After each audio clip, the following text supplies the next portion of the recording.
how the community awarded recognition for outstanding service to the community. That was at a time when I was disputing and refusing to pay rates because of the lack of transparency and contracting details. As you know, some 4 years later, there was an attempt to sell a freehold house over exactly the same issue. I'd like to remind you, back on the 21st of November 2011, of an official information act reply I got from Auckland Council,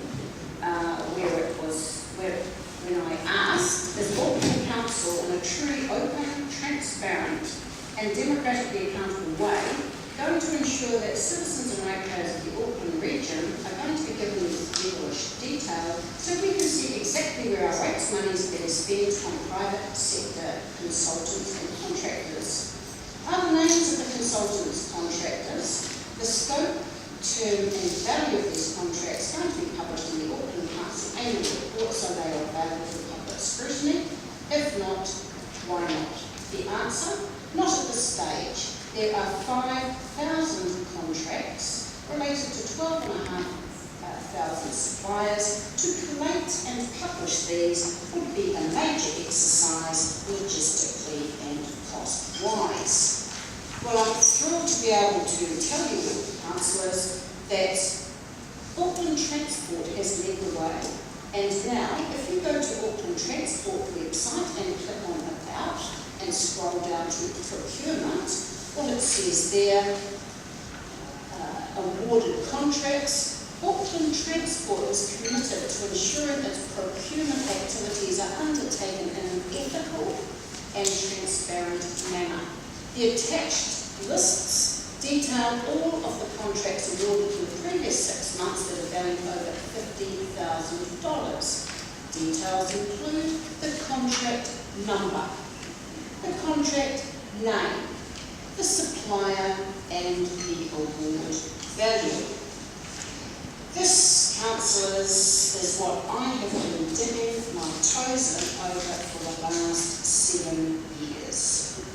What I want to know is when Auckland Council, Watercare Services Limited, Auckland Council Investment Limited, Auckland Council Property Limited, AT and the rest of the CEOs going to act according to the law, Public Records Act 2005, Local Government Rating Act 2002, Local Government Act 2002, Local Government Official Information and Meetings Act 1987, when are you going to make sure that citizens and ratepayers are not just a giant cash cow, all pay no say, but you're actually going to provide your side of the deal, which is to tell us exactly where rates monies are being spent.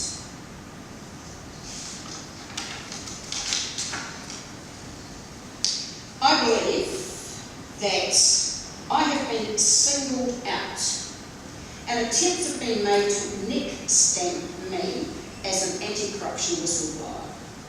On the 20th of February 2014, in this very room, I applied for speaking rights to raise my concerns about Auckland Council CEO Stephen Town being a member of the unelected private lobby group committee for Auckland. I was denied speaking rights, and on an assurance given, apparently, to Chair Christine Fletcher, apparently by Stephen Town, that he was not a member, although I had provided 2 pieces of evidence that confirmed he was. I ended up being denied speaking rights, censored, and assaulted basically when council staff were instructed to physically remove me from this room. After I'd made a complaint to Auckland Central Police for assault, I went to an internet cafe and printed off the membership of the Committee for Auckland on the same day, where it says Stephen Town, Chief Executive Officer, Auckland Council website. Oh, in fact, within 2 weeks of that, proceedings were initiated, and the only one who can initiate proceedings is Stephen Town, to start proceedings for the forced sale of a freehold rating unit, namely my home.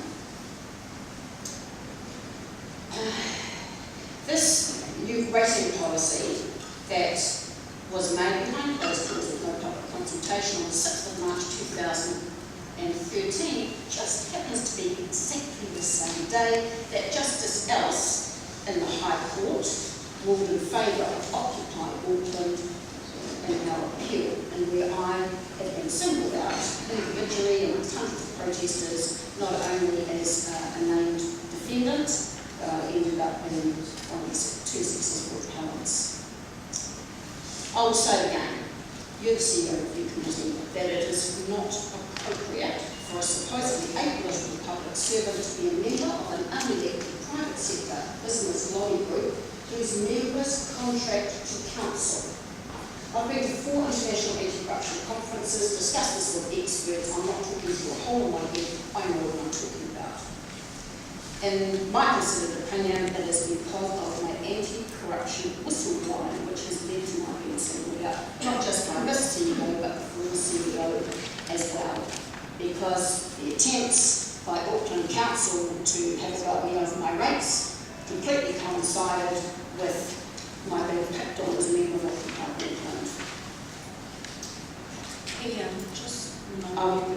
Just about to. Okay, so just really quickly, the other point is that I'm deeply concerned that on the 10th of October, that CEO Stephen Town put out a press release in which he stated that Ms. Bright has made wild and inaccurate allegations.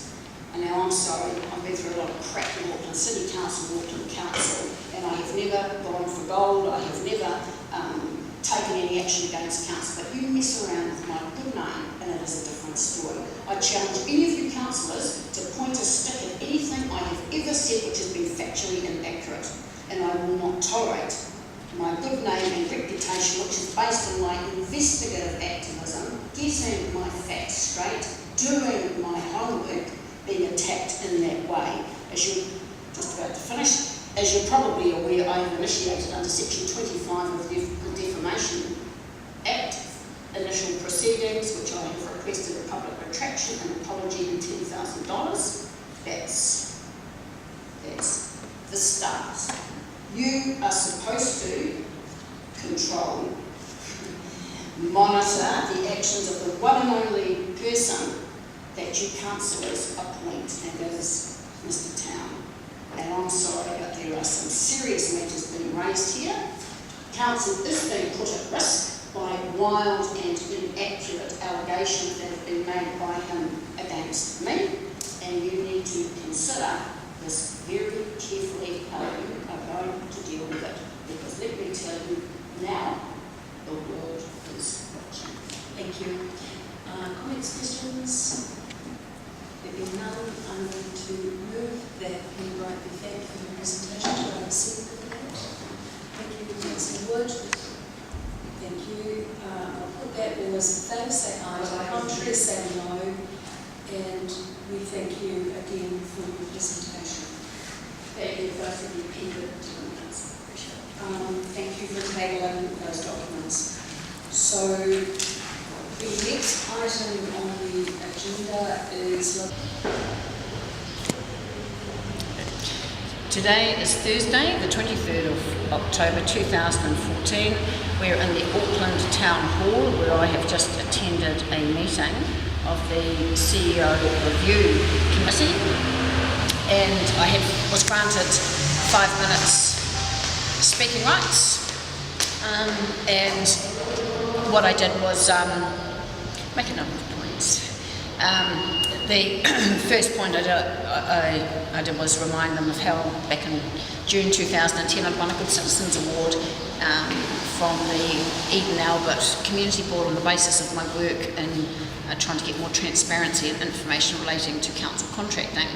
Well, hello, 4 years later Auckland Council are trying to sell my house out from under me for exactly the same thing.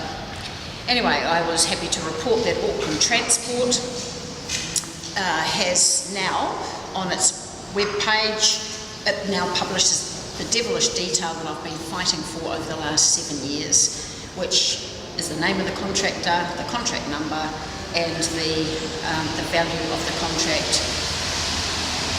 the contract, which gives you enough information to find out where rates money is being spent, and with the unique contract number you can find out more information if you so choose. And I said I now look forward to Auckland Council and the other council control organisations providing that same devilish detail.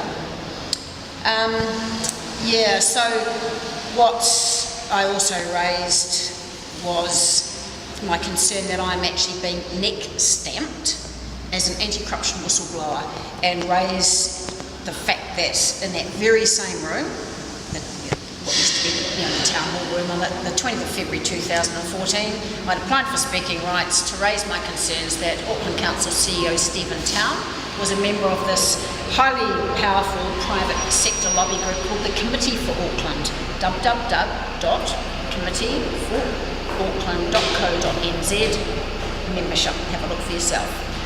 And what concerned me was that if the CEO is supposed to be an apolitical public servant, then what's he doing on a private sector lobby group whose member companies contract to council? How is that right? How is that okay? And on the 20th of February this year, I was declined speaking rights by Chair Chris Fletcher on the basis that she had received an assurance from Stephen Town, CEO, that he wasn't a member of the Committee for Auckland when I had provided 2 pieces of evidence that showed that he was.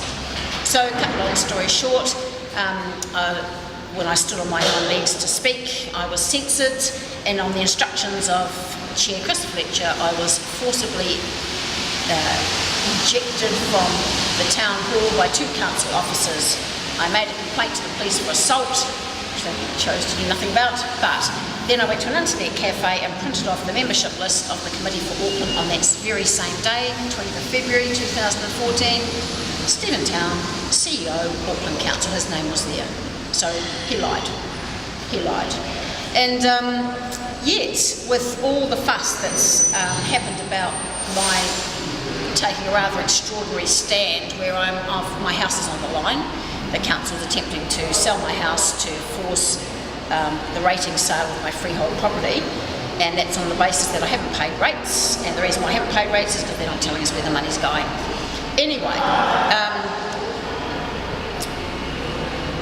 so what happened was, with all the fuss, on the 10th of October this year, Stephen Town put out this extraordinary press release where he said Ms. Bright has made wild and inaccurate allegations, which is highly defamatory.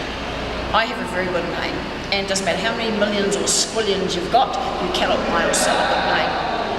My good name, in my view, is based on the fact that I do pay attention to getting my facts straight. So where does the CEO of Auckland Council get the lawful right to tell blatant lies about me and get it published everywhere? So under Section 25 of the Defamation Act, I have requested formally a retraction, a public apology and $10,000 compensation. Well, that's just for starters. And I put it to the councillors on the CEO Review Committee that the Auckland Council CEO is the one and only person that they appoint and that they should make sure is following the law. And so basically I said to them, well, I'll leave it to you, but the world is watching.